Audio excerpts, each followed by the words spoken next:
I'm Steven. And I'm Kevin. In today's episode of the Steven and Kevin Show, We're going to talk about checklists for financial advisors.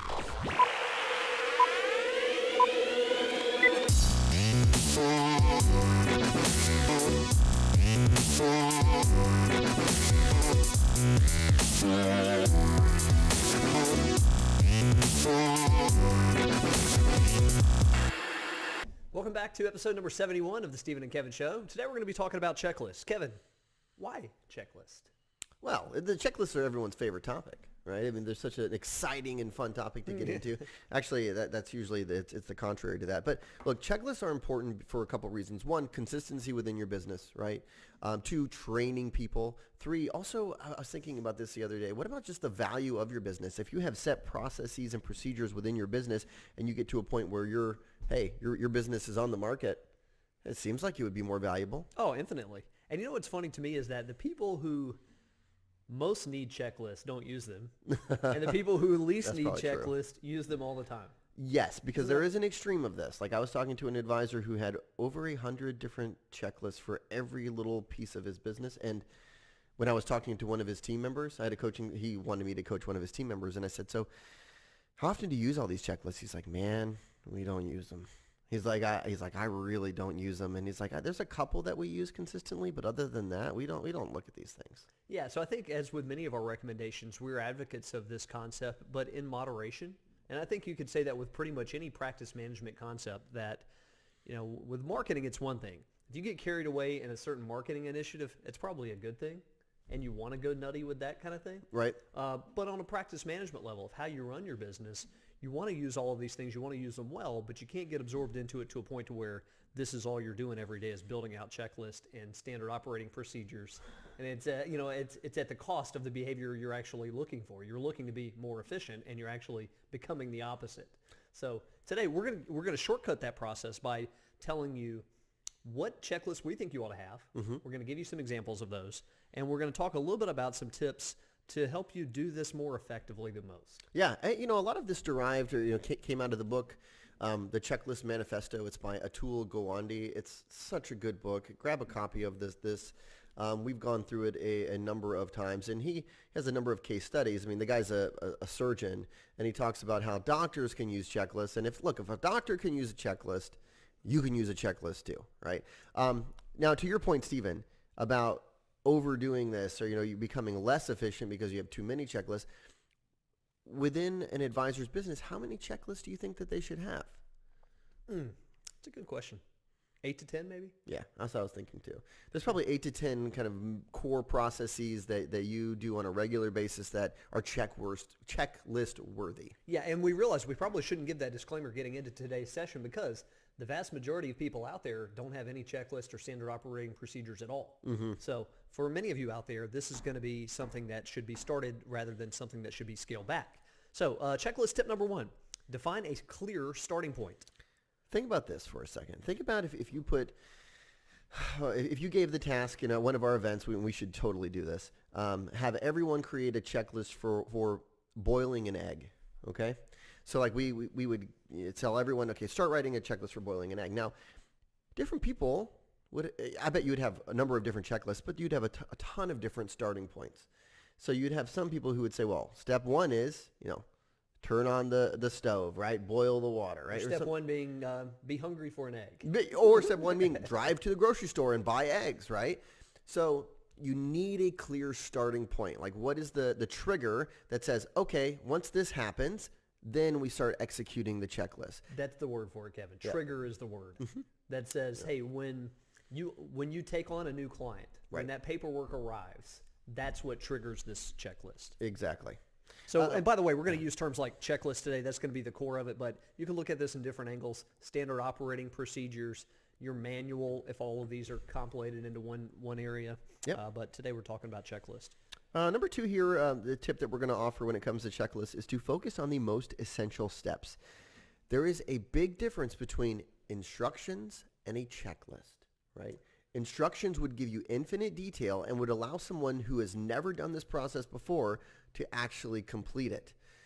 Checklist is designed for someone who already kind of knows how to perform the tasks, but wants to make sure that they're not missing any critical components of that task.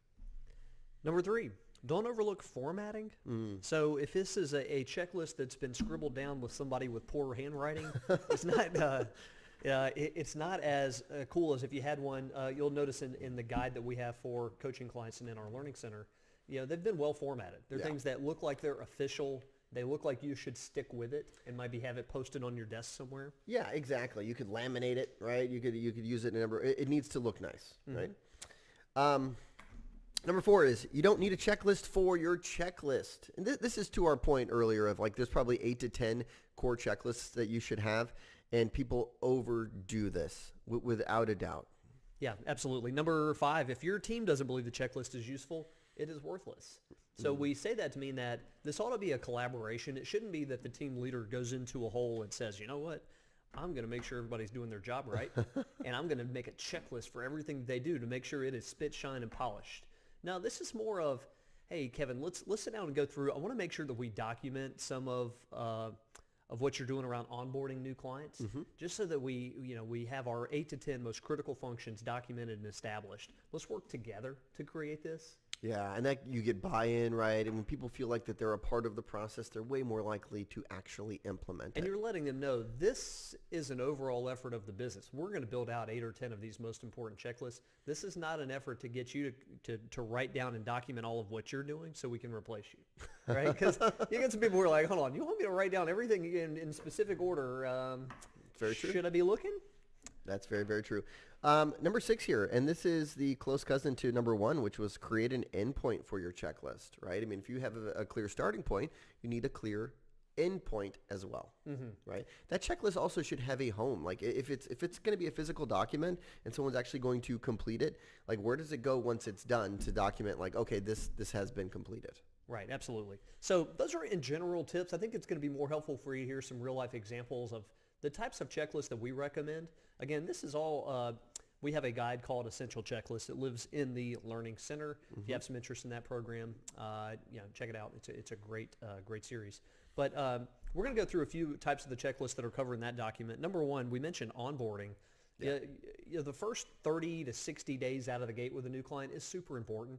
You're setting the stage for what this relationship's going to look like. Is it riddled with errors, or does it represent high-level personal service? We'd rather it be the latter, and you can document a lot of that in an onboarding checklist. Can I read a few of our onboarding checklist items here? So this is in our onboarding checklist.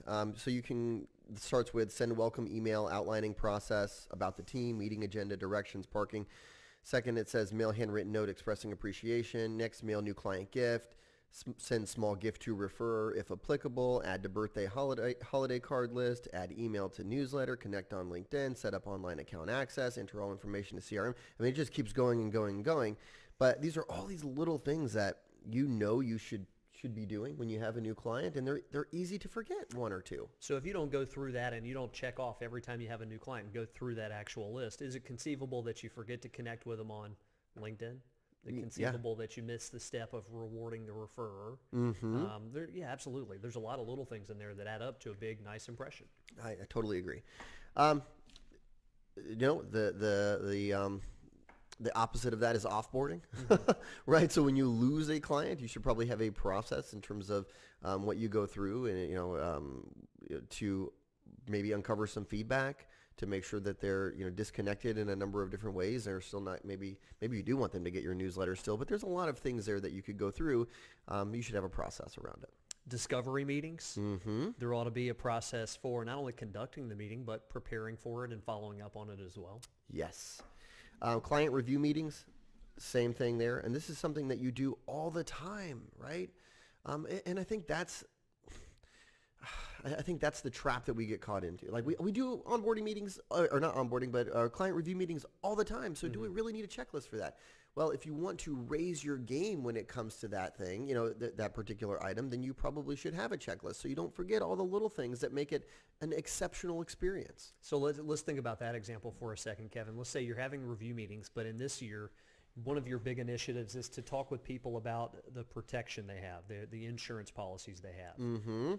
If you've got that on your checklist, you're going to be more likely to bring that up in various conversations. Yeah. Maybe that initiative is for you to uncover more names, sourcing names from your key contacts. Maybe one of your initiatives is to get more feedback. get more feedback Yep. from clients. Maybe it's to meet more of their family members. There's a lot of little mini objectives that ought to be a part of every review meeting. If you've got that in a checklist, you're more likely to take action. Great. Another one here, this one's actually a marketing related checklist. I mean, you could say marketing/loyalty, and this would be related to client events, right? So small, intimate, or even educational events. There's so much planning that goes into that, and it's easy to miss some steps. So one of the things that we provide is basically a 4-step process with different checklists for each of the steps when it comes to hosting and following up on intimate events. Checklist for market volatility. This Sometimes one's we get very caught off timely. guard. Yeah, absolutely. And we saw this back in 08, 09 when some advisors handled market volatility and the communication, the outreach to their clients a lot better than others. And so does it make sense for you as a team? We would argue, yes, it does, to have a volatility checklist that when there is an X% correction or when there is something else that signals there's going to be some concern on the part of our clients about what's happening in the markets, that we have a plan of attack that might include divvying up who's responsible for which subset of clients, divvying up who's responsible for making outreach calls. Should we put in place some educational summits to teach everybody about what's happening? There's some things that if you pre-plan for it, make a heck of a lot of sense, and you're going to be out of the gate multiple weeks faster than most of your competitors. I think that's the key thing, right? Is like you're going to be, able to reach out right away. You have a game plan in place as opposed to like, hey, what should we do? Let's sit around and talk about it. No, we know what to do. So let's execute the checklist. Another one here that we recommend is sending COI referrals, right? So again, this is a marketing related one, but whenever you send a COI referral, you want to get maximum referral credit, and you'd want a checklist around how to go about doing that. Yeah, so as opposed to just referring out, hey, Kevin, you ought to call this person. They're a great accountant. Yeah. I may have on my checklist that I first notify the accountant that this referral may be coming. I communicate with Kevin about the importance of meeting with this professional. If Kevin's a big client of mine, I may escort him to that professional to meet with him. I'm going to follow up weeks and months later to make sure everything's going well. It's more involved than a simple handoff referral if we want to get the most credit out of it. Another checklist that we have included in our guide and actually came from a recommendation from one of our coaching clients was a pipeline review checklist, right? It's really easy to look at your pipeline and just kind of think about, oh, what should I do next with this person? This actually gives you ideas for what you should do with each person and based on where they are in the sales process. So those are some of our favorite types of checklists. You don't have to have all of them, and and this is not all inclusive. There's some that we're probably missing that may be more important to your business, but the key is consistency. Yeah, and so when you think about how to get started with this, it may start with an audit of your current checklist or standard operating procedures if you have them, where you and the team sit around and say, all right, what do we have? Let's print them all out. Let's look at them. Which of these are we actually using? Maybe some need to be updated, and which ones do we need to build out as a team? Now, I'm thinking about getting started with this. Some of these, you shouldn't be the point person on setting it up. If you're the team leader, in some cases, this, if it's more of an administrative task, should be started by somebody else. They should take the lead on developing this and keeping it current. But if you set a target date of 30 days out or 60 days out, everybody take an assignment of 2 standard operating procedure or 2 checklists. We're going to meet and go through these. You'll make a lot of progress. I like that a lot. So we have a couple of things here. One, if you want access to this as well as a number of other tools, you'll need to join the Oechsli Learning Center, $99 a month, and well worth it. You'll get access to a number of exclusive materials. Second is we're going to do a giveaway, right? We're going to give away our onboarding checklist. How do they get access to that, Stephen? www.oechsli. Whenever I'm talking to anyone and they start off HTTP. When they start off with www, I'm thinking this person is not very tech savvy. That's like immediately what goes through my head. Let me restart for those of you out there taking notes. HTTP. No, it's oechsli.com/onboarding checklist. Yeah.